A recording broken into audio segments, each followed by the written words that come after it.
Nah, itu tadi dari Turki ya, Niko. Tuh. Sekarang kita kembali ke dalam negeri karena kekayaan budaya yang senantiasa dilestarikan dan juga kreativitas yang tinggi ini menjadikan Bali sebagai tempat bertumbuhnya seni. Seperti di Desa Pejaten, Tabanan, Bali, berbagai kreativitas hasil kerajinan tangan keramik dipamerkan di Museum Tantri.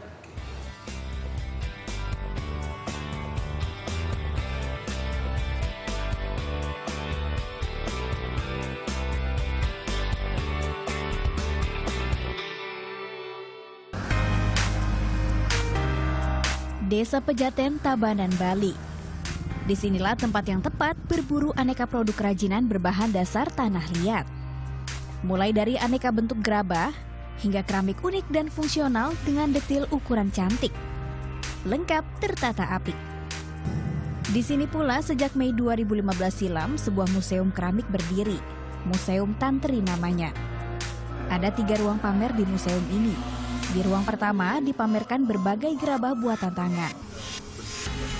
Di ruang kedua khusus dipamerkan hasil kerajinan tangan yang tidak dijual. Nah, di ruang terakhir dipamerkan aneka produk keramik. Keunggulan produk keramik di sini adalah meski memiliki bentuk unik, fungsi bendanya tetap maksimal. Oke, dan saat ini saya sudah berada di salah satu sudut di Museum Tantri. Salah satu produk unggulan yang jadi andalan yaitu tara. Ini adalah teapot dengan bentuk gajah. Unik kan?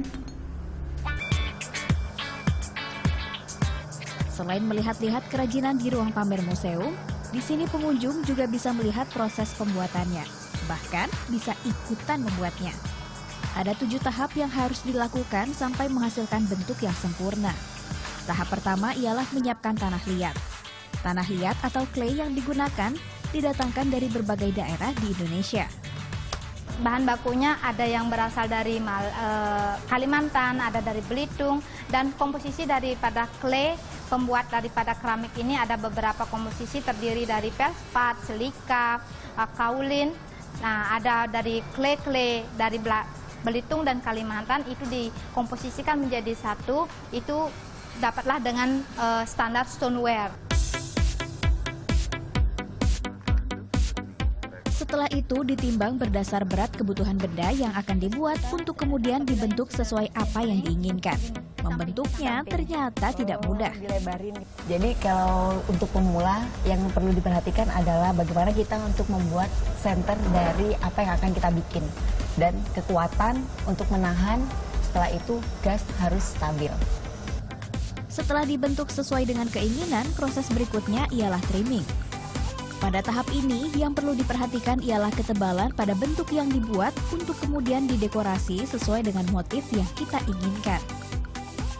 Dan seperti inilah hasil dari jerih payah kurang lebih dari 1 jam.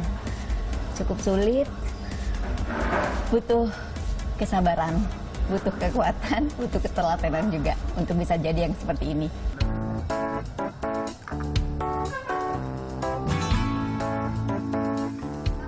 Tahap terakhir setelah didekorasi ialah pewarnaan dan pengeringan keramik. Untuk menghasilkan keramik yang maksimal, proses pengeringan membutuhkan waktu 10 jam. Belajar membuat keramik di museum ini menarik minat para wisatawan asing. I wanted to discover how to do pottery because it's very typical and authentic from Bali.